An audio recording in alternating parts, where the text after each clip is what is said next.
Student loan payments are on pause, at least until June, or when the U.S. Supreme Court makes a decision on the Biden administration's proposed loan forgiveness plan.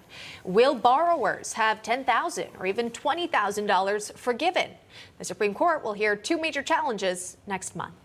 Michael Bellia is a sophomore at Fordham University and is joining us now. Michael, welcome, and thank you so much for coming on. All right, tell me about your thoughts on the student loan forgiveness plan, the fact that people don't have to pay them back right now as it awaits a decision from the U.S. Supreme Court. Well, I think first of all, and most obviously, it's just a really unfair policy.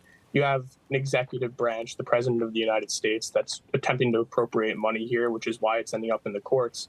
But even worse, you have people who have paved their own path, who have made their own financial decisions on both ends of this issue, those who are eligible for this forgiveness and then the taxpayers who are going to be subsidizing their college tuition costs. And it's ultimately very unfair to the people, in my opinion, who will be having to subsidize these costs because it's not necessary. And also, I think the subsidies are the root of the problem here, because when you have universities across the country receiving hundreds of billions of dollars from the federal government, it's giving them a green light to raise their tuition prices to unaffordable levels, in many cases over $80,000 a year with room and board to attend a four-year undergraduate institution. And if we don't stop that problem, it's going to continue to become unaffordable to go to college, and it's going to have to force the federal government to give out more of these subsidies, which are the problem.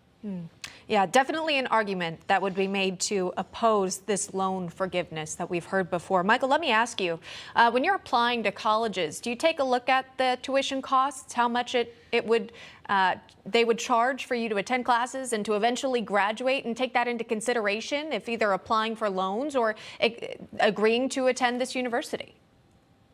Yeah, absolutely. I was really lucky to have people around me, between my parents and other family members, who expressed to me how important it was to not get myself in a lot of debt at a very young age, because, of course, that impacts you down the road when you are trying to build your credit, when you're applying for a loan to purchase a home or purchase a car.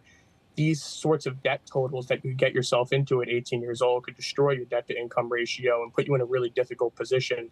So when I was applying to schools, one of the most important factors to me was the price tag. And I worked hard to receive scholarship money. But ultimately, when it came to making my decision, I based it very much around where I received money. And I combined that with what school I wanted to attend. I was lucky Fordham University was very generous to me and what they had given me.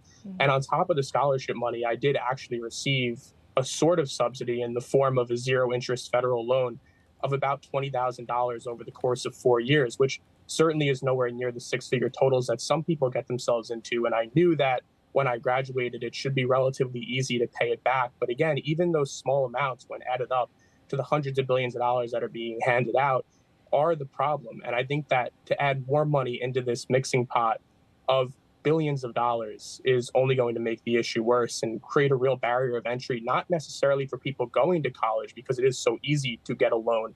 And there's not the same sort of blockades that are set up when you're applying for a home loan or a business loan, but creating a barrier of entry for financial freedom down the road when you want to do all of those other things and you can't because you got yourself into debt so early on. Yeah, again, you thought through the cost and understood that when accepting the offer to attend.